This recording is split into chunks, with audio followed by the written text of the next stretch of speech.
Hi there, everybody. My name is Christian Eschbach, and welcome to Confessions of a Domestic Engineer.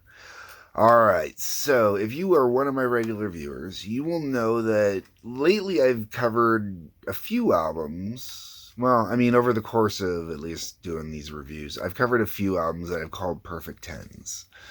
And you know, if you're reading this right now, if you read the title, you already know what this is, so you already know where I'm going with this.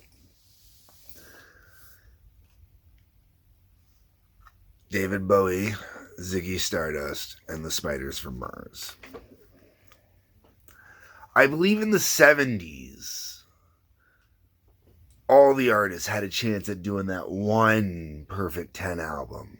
I believe every artist did.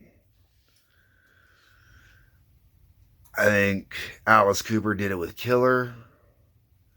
I think Aerosmith did it with Toys in the Attic.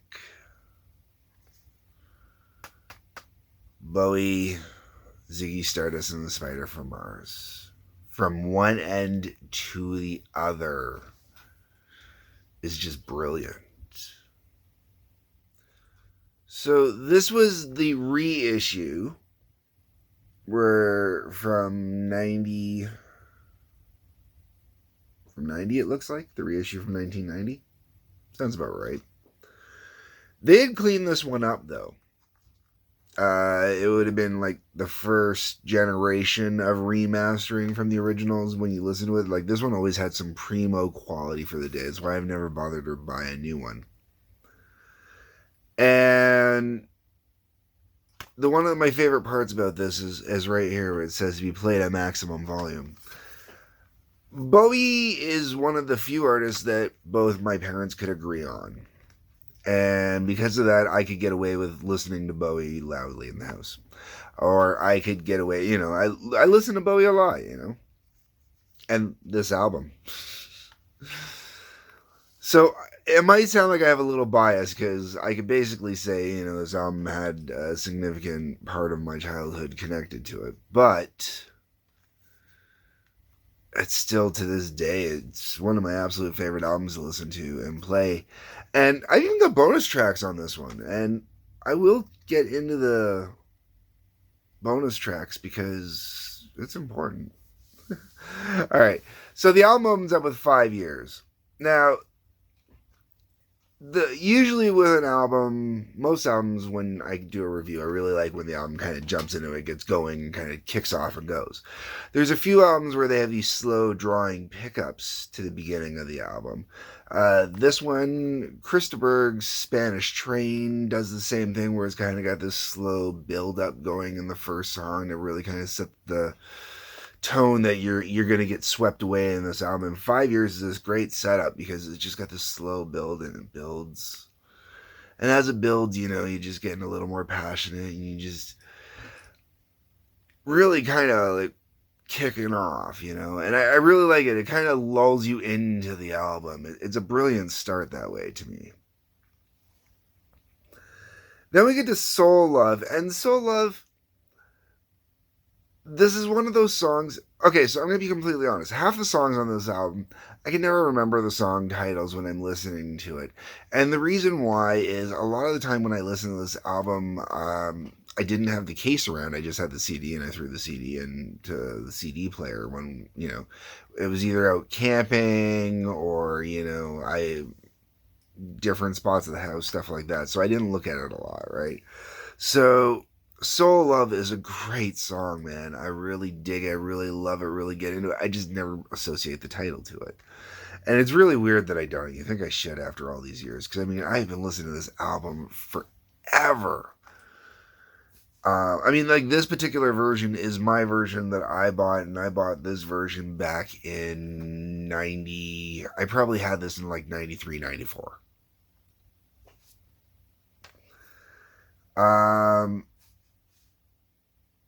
So anyways, yeah, Soul Love, great song. So going from 5 years into Soul Love, it's this great flow going through. It really gets you into the album. You're really locked in. And then you get into Moon Age Daydream. And that sudden boom, I'm an alligator. Boom, boom, boom. and that you're going, and you're off, and you know you're taking off on this Moon Age Daydream. Okay, man. And this is one of those ones. Yes, I've always known the title of this one. It's a great song, and it's one of those songs that it is brilliant on this album, and I know it has tons of fans out there, but surprisingly never makes it onto greatest hits discs like you think it would. And then that goes into the one that always makes it on to greatest hits albums and surprises me because I'd really swap out the two of them, and that is Starman. And I love Starman. I think Starman is brilliant. Oh my god, absolutely fantastic. And I mean, just that there's a starman waiting in the sky. I even have extra special feelings for Starman because of the whole, Canadian. I really wish I could think of his name right now. The astronaut up in space. They're gonna go pull up and up there playing Starman. Great video. You gotta go check it out. I think I'll put the link below for his video. You gotta go check out his cover. Him actually recording playing Starman up in the International Space Station. Like, just, oh, brilliant. Okay, so Bowie's version is fantastic. Absolutely mind-blowing, and I love it. It's one of those ones, though, that I always find interesting because it's not a radio friendly hit in any way, and that's kind of what hurt Moon Age Daydream as well. I mean, the two longest songs on here are 5 Years at 4 minutes 42 seconds, and then Moon Age Daydream at 4:37. Third is Starman at 4:16. So those times would kind of hurt, and Starman. I think maybe part of the brilliance of Starman is you don't notice the time in it, how long you're in there, because the way it just lulls you through space. After that, we then take a whole different kind of direction to me. We get into It Ain't Easy. And to me, It Ain't Easy sounds like late kind of Beatles kind of going on there. The way it was produced, the way it sounds. It definitely feels like maybe even some solo early John Lennon. I'm not 100% sure on that one. There was definitely a vibe in there where, I can feel some late Lennon Beatles or early Lennon going on in there, Lady Stardust. Okay, I've got this thing with Lady Stardust. I think it's absolutely brilliant. I've got this weird affinity for songs that always sound like they're just kind of recorded in a bar. There's one upright piano sitting in the corner of the bar, and the guy's sitting there singing and playing along on the piano, blah, blah, blah. This one, Let It Be, mentioning the Beatles. But, songs like that. No, not Let It Be, sorry, Hey Jude. That's what I meant, Hey Jude. Let It Be works as well, though. I mean, the Beatles could do it with both. But Lady Stardust is more to me kind of like Hey Jude that way, just kind of that tinkering away, kind of playing, sounding pretty but not too pretty. There's a few other artists I've heard do it over the years. Lady Stardust is doing it perfectly. To the point where, if you were to walk in to a movie, like a Western movie, and someone was sitting there in the Western movie playing it, when, some beautiful woman comes out on stage to do the dance at a burlesque or something like that, whatever, you know what I'm trying to get at. You could totally picture Lady Stardust being a song, and it would work brilliantly in that scene. Star's the next song up. And Star, to me, suffers from the same problem. Me personally, like doing the review, I have the same problem with Star that I do with Soul Love, where it's one of those ones where I don't recognize the song by the title because, I just for some reason have never taken the time to memorize the title of every song on here. And Star is a brilliant, beautiful piece. I love it. I think it's fantastic. I like the cute little story it tells within it too. It's really enjoyable to me. Um, the other thing I really like about Star though is the frantic energy of Star. You know, you can almost use it today. Like any band could do a cover of it today, and you'd have that glitz glamour, the lights flashing off in your face, blah blah blah blah blah blah blah. You're just like, boom, this is brand new. You're firing on all cylinders. You're going nuts. This is the time of your life. This is like, when they always talk about those British bands wanting to hit the American market because that's where you wanted to be. That was where the money was. That was where the action was, the energy was, everything like that. And that's what Star is. Star is everything about that. The flip side of that is Hang On to Yourself, which, well, not having the frantic energy of Star, has a fast, chaotic energy still, but it has the fast, chaotic energy of cocaine. That's right, the little magic white powder. That's the energy that you got going on. Hang on to yourself, man. Because it's just like, whoa, you gotta hang on to yourself.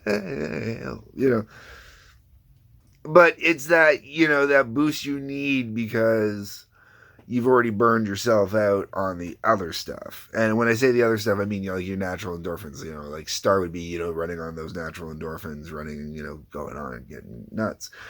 Hang On to Yourself is the flip side of that, where you're now onto the cocaine and you're whoa, and you're hitting those Andy Warhol parties, and things are getting interesting and crazy. You gotta hang on to yourself. All right, and from that we go into the one, the only Ziggy Stardust. I really shouldn't have to talk about Ziggy Stardust. If you know anything Bowie, you should know Ziggy Stardust. Ziggy Stardust is brilliant. I mean, Ziggy Stardust and the Spiders from Mars. I absolutely love Ziggy Stardust, and I have karaokeed the hell out of Ziggy Stardust.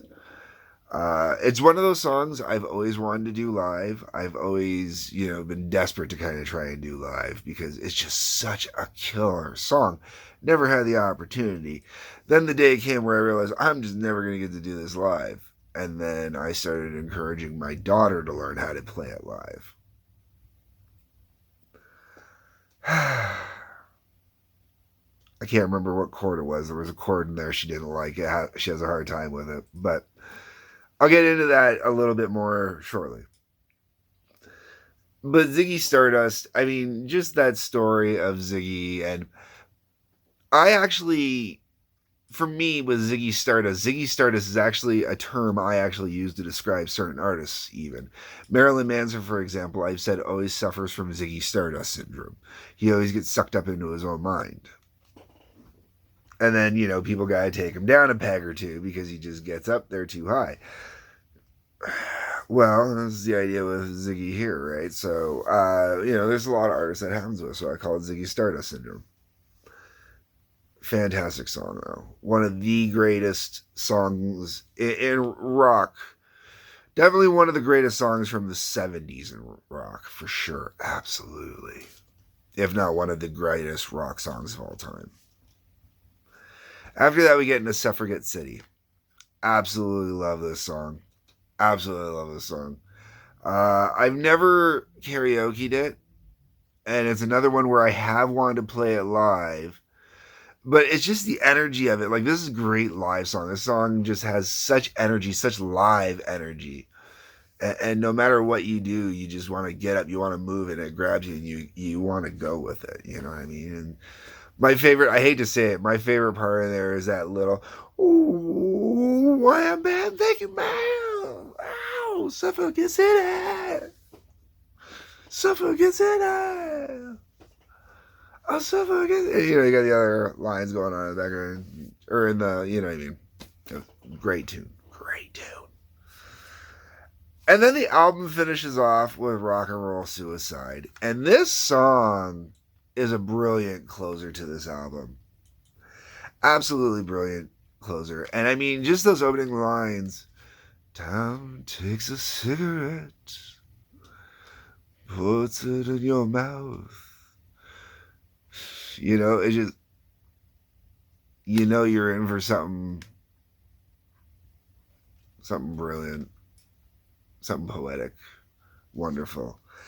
And for me, it's really interesting. Okay, so I never experienced this album on vinyl. I did experience it. I've only actually, believe it or not, ever really experienced it on cassette. I know my mom owned the vinyl. My uncle owned the vinyl. My dad or my stepmom owned the vinyl, and I never got to listen to any of their vinyl versions of it. And I don't know what's happened to all those vinyl versions since. So I've never gotten to listen to the original vinyl, which is odd. You know, and then Columbia House and all the CD place clubs and stuff like that came around, and that's where I started getting into Bowie myself, because that's where I started ordering albums from on compact disc. And this was the first Bowie anything I bought for myself. And I have loved it, and I have appreciated it, and I have worshipped the hell out of it since. But where I was going with the whole vinyl part is, when you look at this album, all right, truly look at this album, most bands, especially in the 70s, when you're releasing, you know, a full album, a lot of the great songs are usually on the first side of it. You know, the really heavy hitters, the big songs, the singles, stuff like that. The second side's usually more where the, I don't want to say throwaway tracks are, but the fan tracks, the ones that are for the actual fans.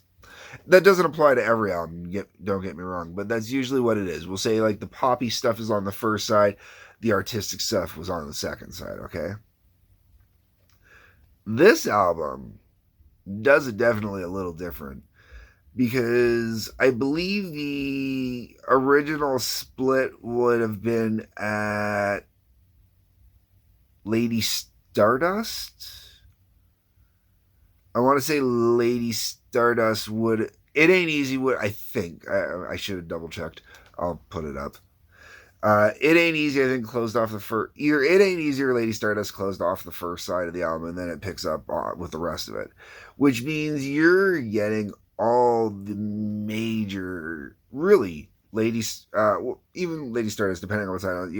You got Star, Hang On to Yourself, Ziggy Stardust, Suffragette City, and Rock and Roll Suicide. That's a whole side of an album, man. You don't get better rock and roll for a whole side of the album very often like that. And that means they used all the artsy kind of tracks in the front half of the album. And even though it's artsy tracks in the back half of the album too, like everything in here is brilliant. Just brilliant by design. It really is. 72, was it? Yeah, 72. 72 was a great year for music, man. 72 was a fantastic year for music. And this is the reason why. All right, I've rambled. I want to get to the bonus tracks real fast. Okay, so the first bonus track is John I'm Only Dancing, previously unreleased mix. Now, the part that's cool about that is that song's not on the album at all, so it's really cool to have that one thrown on there. And then you've got the Velvet Gold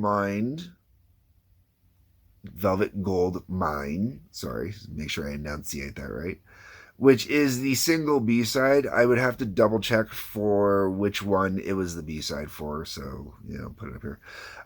But great to have it on here as well, because fantastic song, man. Velvet Goldmine is brilliant. I absolutely love Velvet Goldmine. It's got such swagger to it and such sexiness, and you know, you just kind of feel the velvet in there, man, rubbing around in that velvet. Oh, it feels so pretty.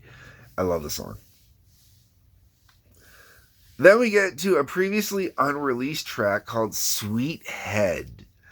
I can see why it's previously unreleased. None of the labels at that time would have wanted to release this album. Oh my God. Because it's give me some sweet head, baby. That's, you know, okay, that's it. We're not innuendo, not, you know, as close as we get to innuendo is saying sweet head. You know, so it's definitely, no, that was a way super risque track back then. So yeah, it makes sense. fun song though, man. Like hearing Bowie be like that, man, it's awesome. I love it.